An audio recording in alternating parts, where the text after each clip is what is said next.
Hi, and welcome to another video for this series. What we're going to do in this video to build off of the last one is we're going to talk about enumeration, right? And the last video that we did, we went over the infrastructure vulnerability scanners and different ways to utilize them, those particular tools that I use. But now we're going to go over the building off of that, go into enumeration and leveraging the gathered information. So we'll be using a bit of Nmap, Hping command, active and passive enumeration, and using the responder. So first, to get started, let me make sure I'm on the correct server. All right, perfect. So we're good. So just to get very briefly, enumeration allows us to establish an active target. I'm sorry, an active connection with the target, because our intent usually is to extract different types of information from the target. So some things we can extract are like routing tables, web servers, web applications, DNS information, and things of that nature. I could go on and on, right? So first, what we're going to do is just open up the terminal here. If it opens up, and then we're just going to do some Nmap scanning.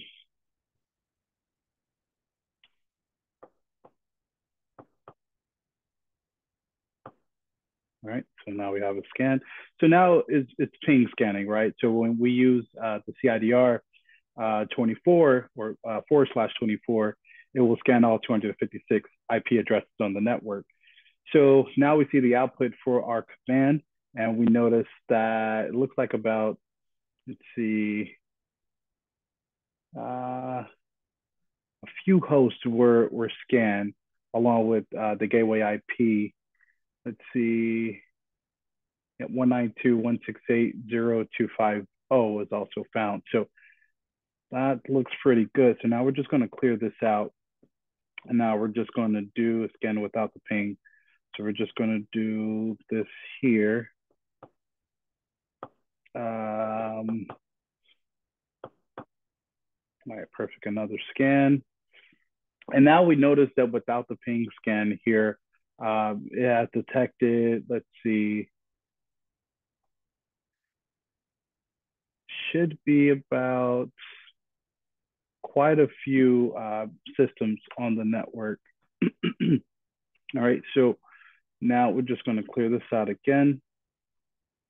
All right, so now we're just going to trace the path between our system and each of the hosts that's live on the network. So just going to do trace route.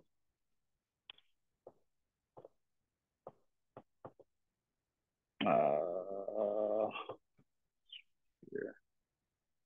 All right, perfect. So the output for this command, it should show the hops from my system to systems on a network that should be displayed here. So since they're within the same IP subnet, there's a single hop, right? So the output is going to display open ports on each live system. So now that we've gotten that, we're just going to clear this out. I'm going to run another scan here. Let's go. Okay, looks like it's trying to glitch on me here. Okay. Perfect. All right, perfect. So now the output for this command, right, it's only about 4 hosts, 4 IP addresses that are listed in the scan without any parameters. So now the command scans for the live system in the open port. So we're just going to clean this out. And then another scan here. Go on. All right, so what's doing is it's searching for all live systems in the subnet of all 256 IP addresses.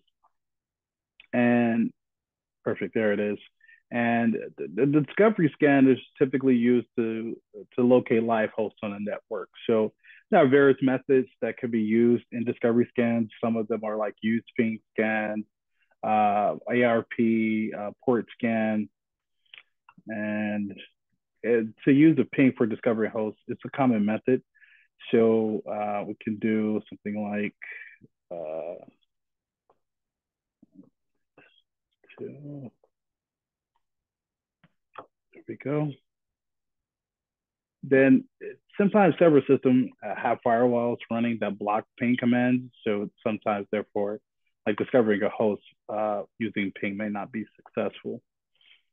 But we do notice that the output for this command, when we execute it, it sends an ICMP request message to every IP address, right? So the host that responds to the ICMP request are considered alive and are listed in the output, right? So this command output doesn't list necessarily the hosts that do not respond. So let's clear it out. Then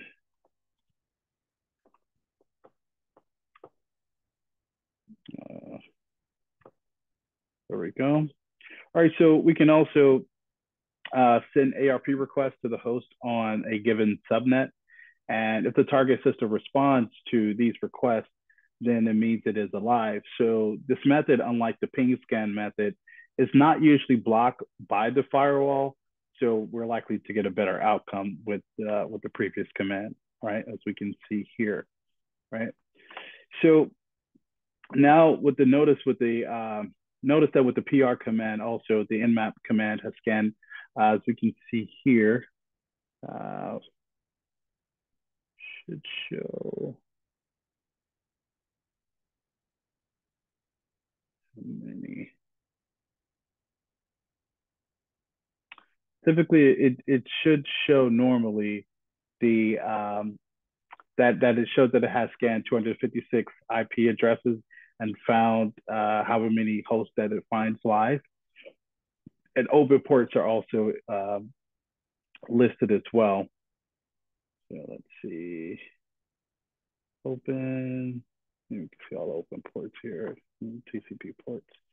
All right, perfect. And now we can clear this out now that we've taken a look at that.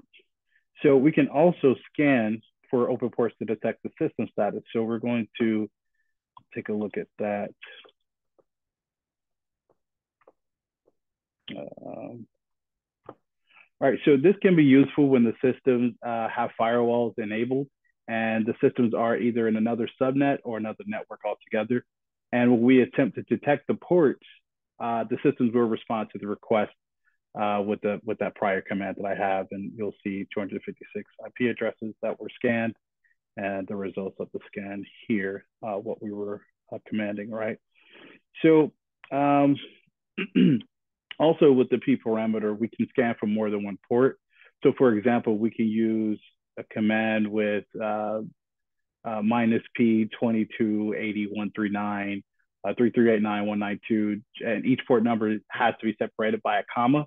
And that's how we're usually able to search for a specific port that we like to take a look at. But we can also send the synchronization message to a specific port or SYN on the subnet to detect live systems. So we can do that with this command here. Of course, we do the SN, then capitalize that here.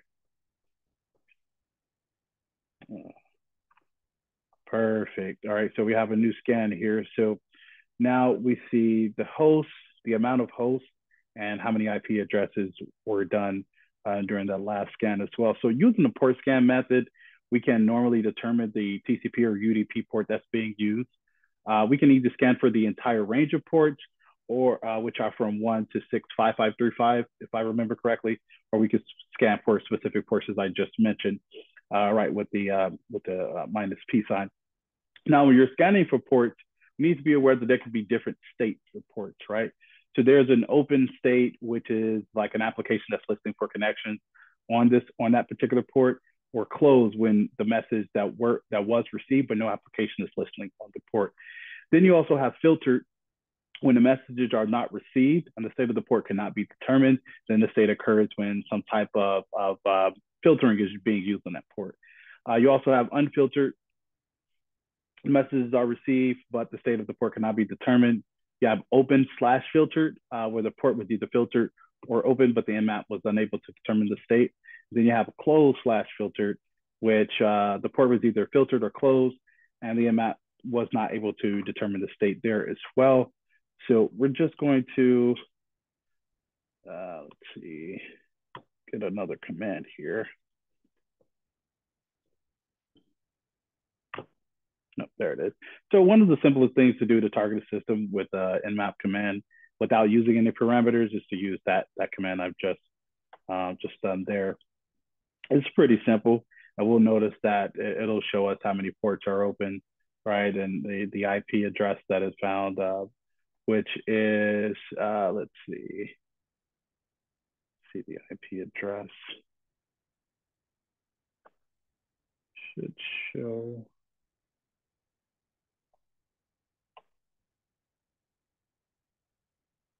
It's showing us a different alternative here. But it normally shows the IP, the port, how many ports it has open and which ports are open, usually with the 4-digit number that it provides. But nonetheless, actually, let me take a look here. Yeah, it should. Let me try it one more. Yeah, it might be blocking for some reason on this port, but nonetheless, it still would normally work the way that I mentioned. So now we can try port 22. Take a look there. Okay, so now we see the port, the state, which we can see filtered, the service, SSH, port 22. So we've now demonstrated, looking for a particular port, which in this case was 22. And then we can do ports 1 through 100, right? So then we do this here. And it's going to show us all the information of the ports and their state, right? The rest looks like a lot they weren't able to see or take a look at. All right, and so now when this command is executed successfully, it'll show that the 98 filtered ports, which are not shown, but the ports that are open are 53 and 88 the TCP open ports and their services as far as them being the domain and the Kerberos. All right, and so now we can clear this out again, just so I can have space here. Looks cleaner that way, just to me. In AMP. No, it should be in map. Can't spell sometimes. All right. So now the output of this command that's displayed, right? So we'll notice that the output of this command is different than the previous command, right? Because it shows and 92 filter ports and 8 open ports. Should show 8 open. Well, we can assume that it's going to be 8, even though it doesn't show that exactly here, because we asked for 1 through, let's see. That was the previous exercise, I'm sorry. Didn't ask for the 1 through 100 here. But nonetheless, it shows that, shows 92 filtered ports, right? And the output is a bit different because the FastScan uses 100 most common ports. So again, should be asking or taking a look at 100, but it shows us 92 filtered, and the rest, it just wasn't able to show us those results. But nonetheless, we can move forward. So I'll clear this out here. And now we're going to scan for 65535. So we can do this guy here, then here. Perfect. Now it may take a while for this particular output to generate. And we're not scanning for the specific port number. We're scanning for that amount of ports for 65,535 ports. So it should take a bit of a moment to generate the output due to the number of ports being scanned, right? And it should find several ports open on the domain controller for the command we have here. It'll take just a few more moments. All right, perfect. The scan has finished, and here are the results here for all of the ports, and we'll see how many ports that we have that are filtered. And we see the results of the TCP ports that we have here. All right, perfect. And it also tells us how long. It didn't take too long. So now we can move forward with the next scan that we're doing here. So Perfect. All right, so now this command is going to scan about 1,000 ports, and then you'll see there's 987 filtered, which means there's 13 open ports, right? And we'll see them all. Sorry about that. See them all here, right?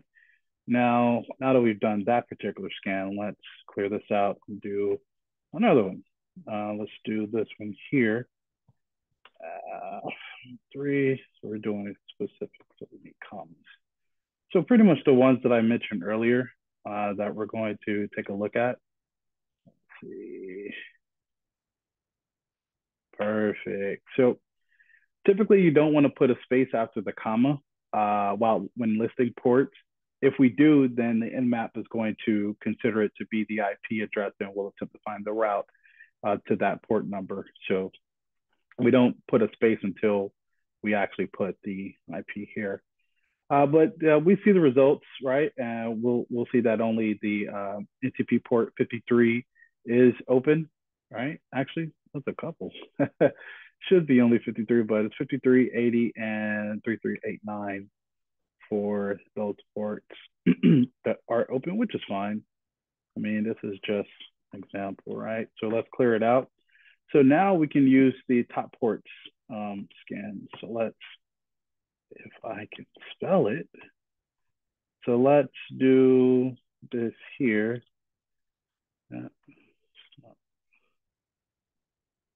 All right, perfect. So this parameter with the specified, it allows us to use a specified number to find ports, right? So we can see here the state of them, the service, right? TCP, FTP, SH, Telnet, SMTP, things of that nature. So we also notice that these are the top 10 used ports that are listed with their current state. So let's clear this out again.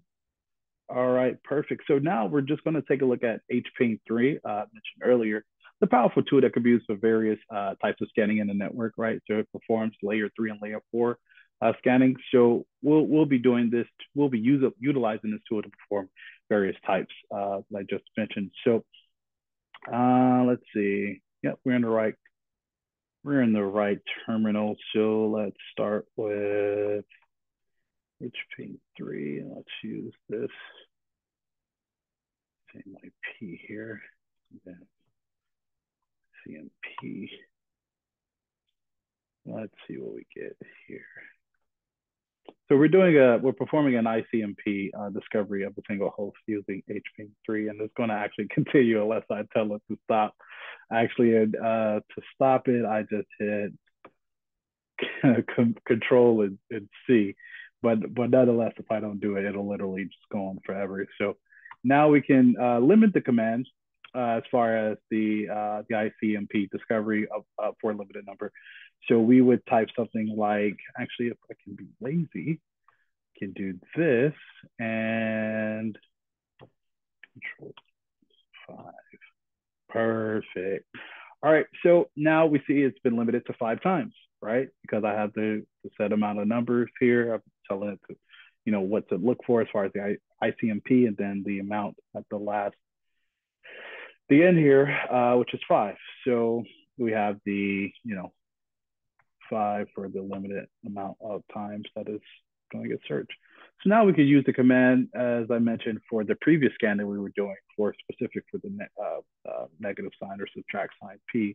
We can also use it with Hping 3, right? So we can do Hping 3, let's see, intranet, scan. Actually, there we go. And then 80, perfect.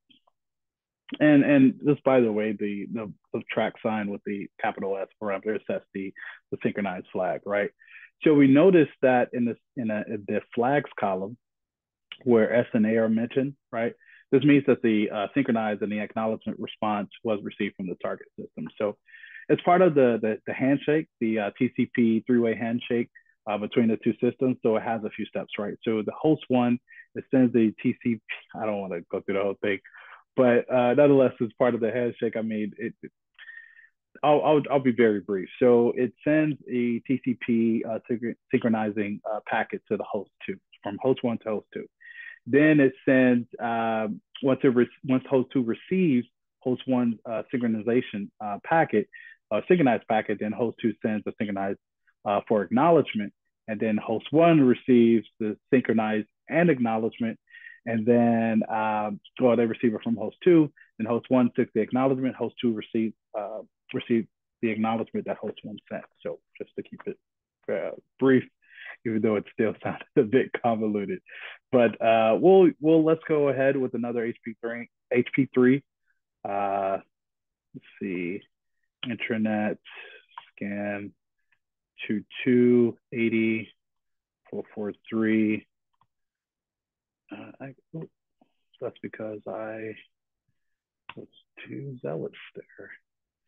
All right, perfect. So we see that the output, we have port 80. Looks like was the only one that responded. So it only displays the port that sends the synchronized and acknowledged response if it's received, right? So let's do this here. Let's do Hping 3. Then, of course, it might be using then 1 through 80. And then just do that. All right, perfect. So we'll see that only port 53 is open from that scan. So let's take a look at another so we can scan the entire TCP port range. So we can do 3. And let's scan 35. There we go. Perfect. All right, so we can, I'll just scroll up a bit here because it's going to keep going. Oh, no, that's it. So we'll see the output mentioning the open ports, right? And then, well, there it is. Okay, perfect. So now we see all the ports, closed ports that are mentioned now, right? So now we can clear this out, definitely do that. So now we can determine open ports on the target. So to identify open ports on this particular address we've been using for 0.1, I'm going to do Hping 3, track 8, 0 through 100. Let's do this one here. Perfect. So now the given command specifies the following switches. So the subtract 8 enables the scan mode, and 0 through 100 is the range of ports to scan. And then the subtract S, or the subtract sign S, sets the synchronization flag. So the output it displays here, it just displays the list of open ports and the services that use them, right? So the output displays the list of ports that do not respond to the scan also. And we notice that the given command sent for the synchronized flag and the received synchronized acknowledgement flag from each port for the other servers that we have as well. So let's do that here. So now let's talk a little bit about active versus passive enumeration, right? So it can be done using this system, the fingerprinting system, right? As far as active versus passive. So during active, there's actual interaction with the target during active enumeration. And we can use a tool like Nmap to perform active enumeration. And when we execute the command to determine the OS for the remote host, packets are sent to the remote host and then the response is received, as I mentioned, with the handshake, right? So it's compared to a list of OSs contained in Nmap. And after the response is received, then the Nmap it provides the closest match. So what we're going to do is do a little bit of diving into that just a bit. So to enumerate a remote system, we're going to do, oh yeah, I'm in the right server. Okay, perfect. So we're going to do this guy here. I'm going to change that up. All right, perfect. And also this portion of the command right here, it provides more options for the OS system detection. For the OS detection. All right, so now from our output that we have here, right, that's displayed, the OS version has been detected, so the Nmap also detects the open ports and also the kernel version as well. So let's see that right here. as far as kernel versions. So now that we've gathered that intel, let's clear this out, and then we can do another scan. Put that guy there. Then I think it's this one here. And wait, no.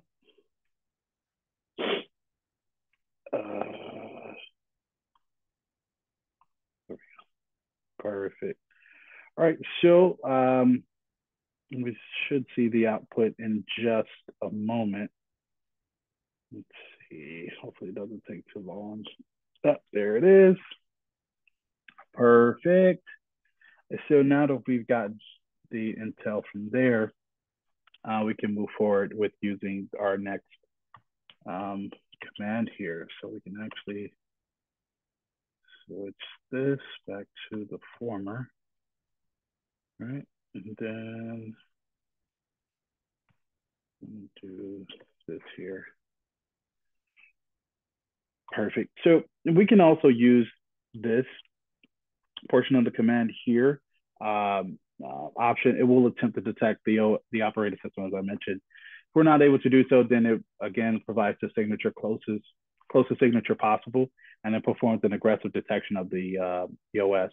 And I just done that with this particular command that I just inputted here.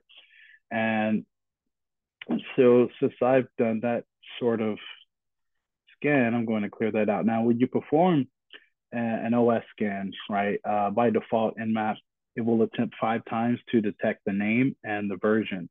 But you can speed up the process, and we can limit the number of attempts. We can do that with, let's see here. And then the amount of tries we want.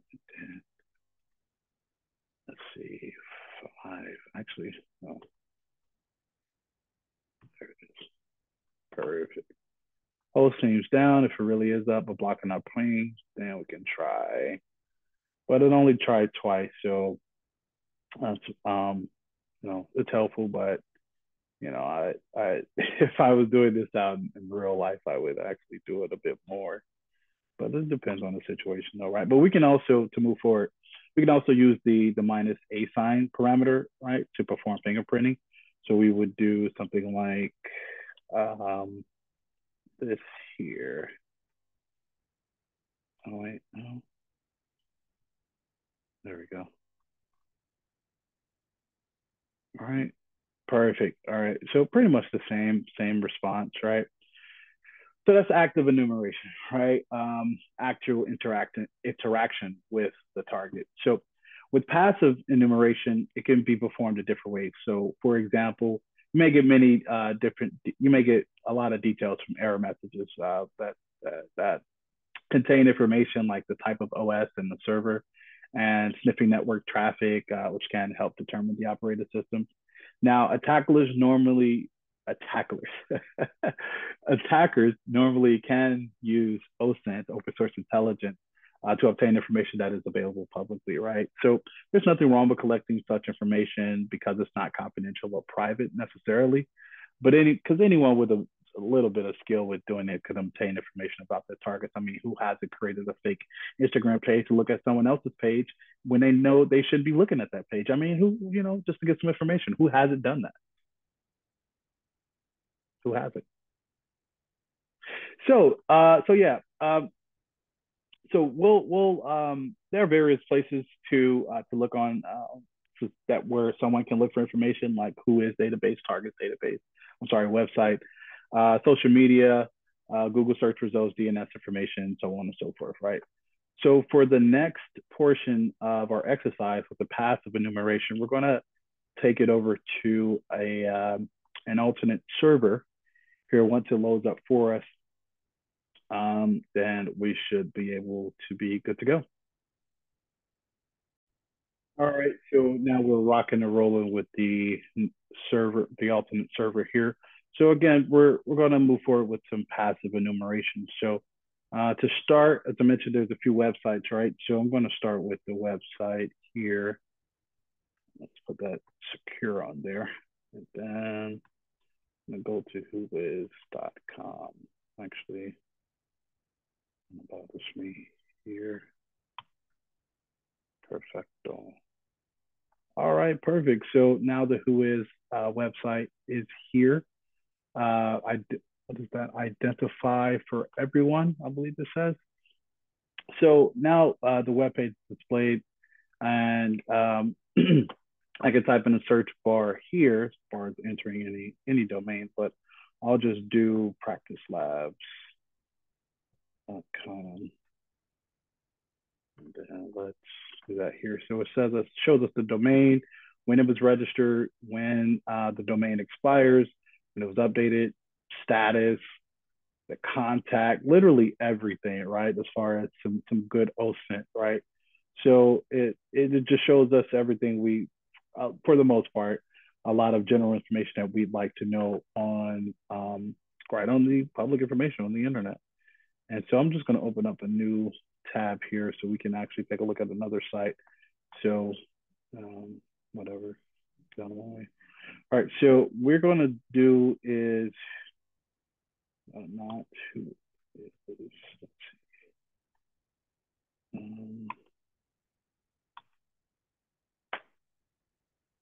Pretty much a similar same concept, right? So probably should have copied.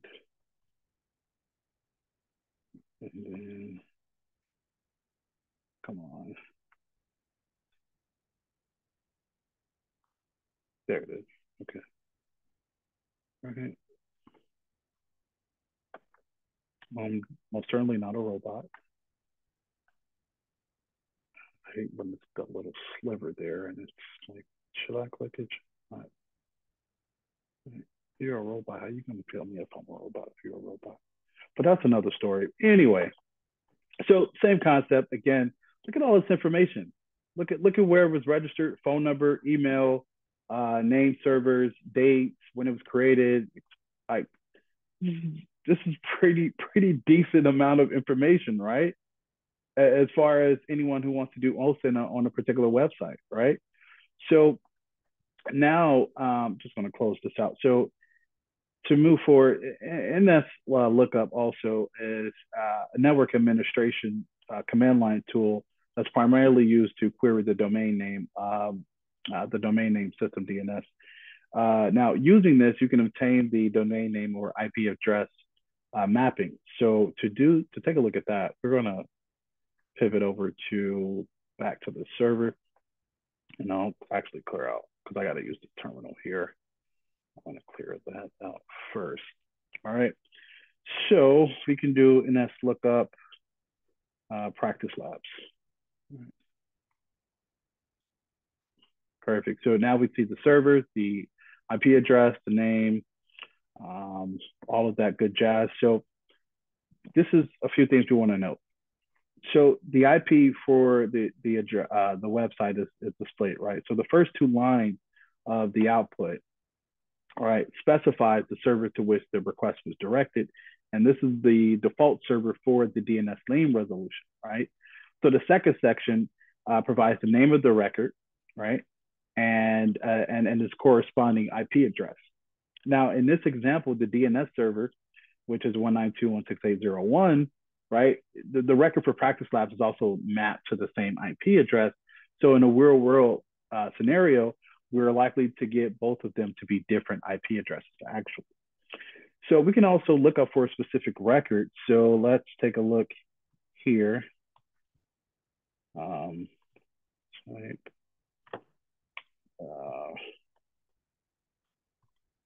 we go. So yeah, so we see that the name for the IP address domain rather, practicelabs.com is displayed. Now we can also use a different type of command to tell NSLOOKUP to display the authoritative or primary name servers. So we can do NSLOOKUP type practicelabs.com. Oh, I did type the command correctly. Should have double checked. But yeah, so it gives us a bit of different information, right? So So what we see is, the serial, the refresh, the retry, the expired, some of the pretty much the same stuff that we saw on the website on the Wiz lookup. Let's try another one, right? So let's see, type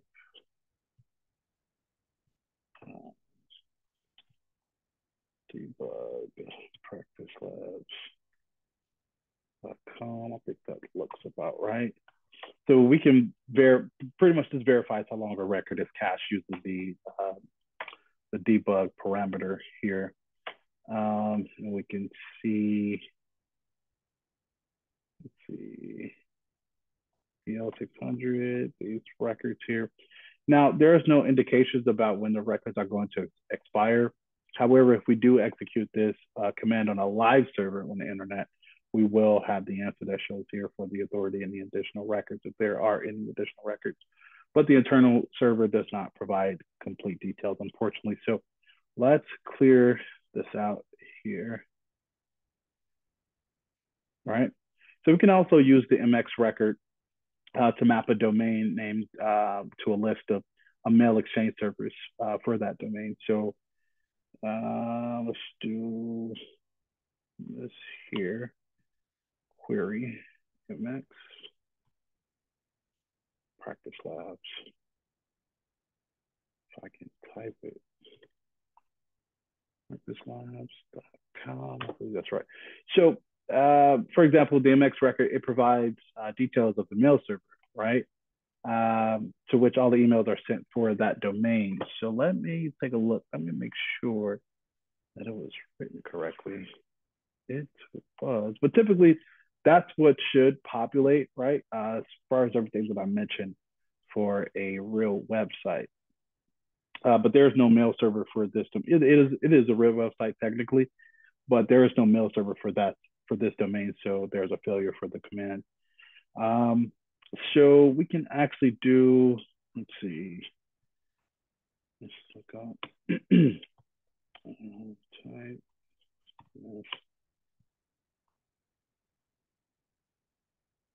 Yeah. So with this, it maps the domain name to a list of the DNS servers that are authoritative for this domain. So we'll type this command and it gives us this here, right? As far as what we were looking for. And since there is only one DNS server, it's now listed as the response to the command. So we can also perform a domain name resolution. So let's do this here.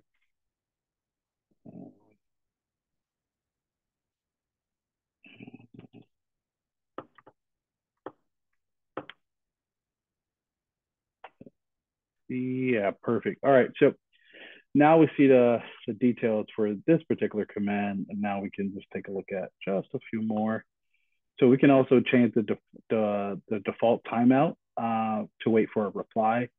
I think it's, let's see, timeout. I think I know how to spell.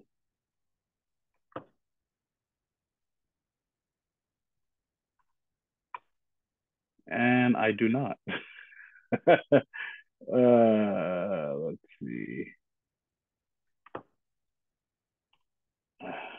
Let's get out of here. Okay. Let's see. All right, perfect. So let's take a look at this command here with the timeout perfectly. All right, perfect. So now we use the default timeout to wait for a reply using that option. And if we take a look at the output of command, we'll see that here it didn't really change much of the information that we already knew anyway, as far as the result of the command. So now we could take a look at a different sort of command that is kind of similar to one we've already used, the query. So instead of MX, we're going to use any. And that would be perfect. And this allows us to view all the available DNS records using that particular command. So again, similar to pretty much the same information that we had earlier. So let's clear this out. And I'm going to keep the terminal open here. So now we can get to a responder. So it's a multi-protocol authentication server that can answer the NetBIOS name service. So as far as those queries, it works with the file service request, and then it's sent using the SMB, right? So I'm going to show how to use the responder. And let's take a look here. So Python, I love Python. All right, so for it to work, it requires Python to be installed, hence the command, right? So a version of Python looks like it's already installed in this environment. So we don't have to perform the install, but we would just still, at least we can see the version of Python, which is 2.7.16 plus, which is fine. So we can move forward. So now we're going to need to start the actual responder. So we're going to do this here. Then we're going to share the responder, if I can spell it. And then let me lowercase this. Let me check my typing through.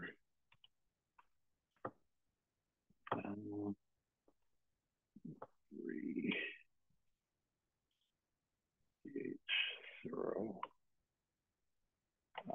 There we go. All right, so now it's listening for events, right? And so while that's in play, I'm going to pivot back over to Windows 10, and I'm going to do this here. So I'm going to hit run. Then we should have, let's see.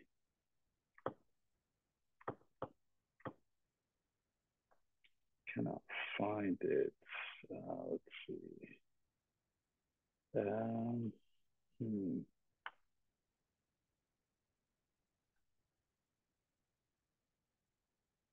Can't find it for some reason.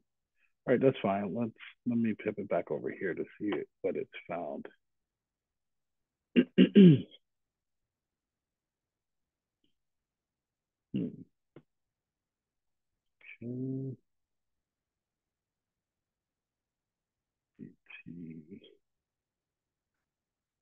Seems like it's still trying to find something here.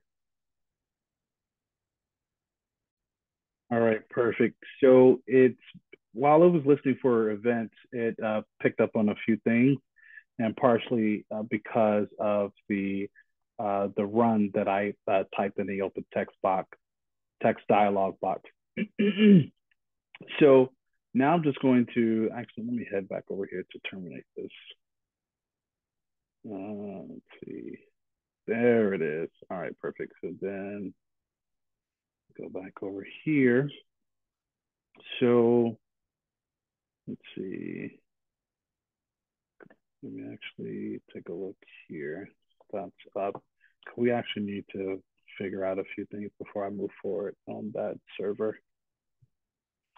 Let's clear this out. All right. So now let's take a look at the information we can take a look at now that we've been listening to a few things. So, all right, perfect. All right, so now it shows us a list of files along with directories, right? All through here, the dump hash, files, fingerprint, logs, scripts, utilities, whichever else. All right, so now I need to navigate to the logs directory. So now, let's see, sorry, share, take a responder, then logs again.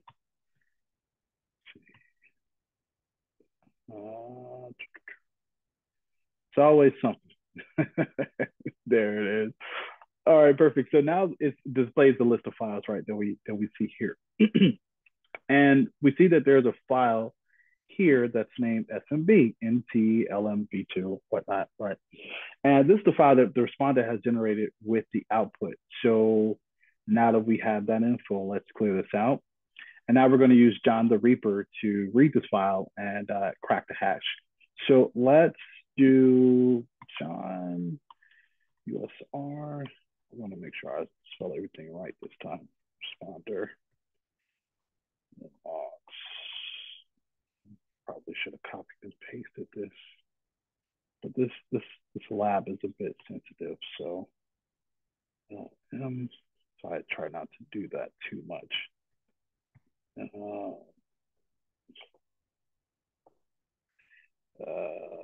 TXT.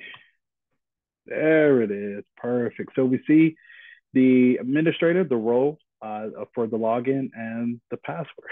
I can only imagine how many passwords are actually like this, right? So the hash has been cracked. So the password for administrator is, as you can see, password, which is unfortunate. Those are the results, right?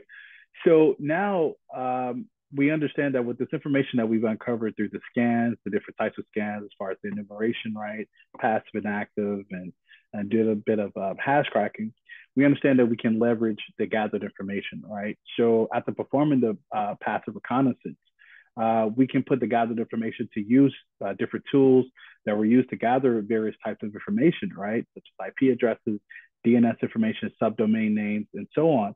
But beyond this point, we just need to make good use of it, right? Unless you're a threat actor. But that is the end of this video. We've done a few things. Just for a brief recap, we did some analysis and weaponization. We did some content of interest, and we also prepared, as far as, a bit of hash cracking for analysis and weaponization. So I believe that is it. Until the next video, we'll be doing some log monitoring and review. So I'll see you then.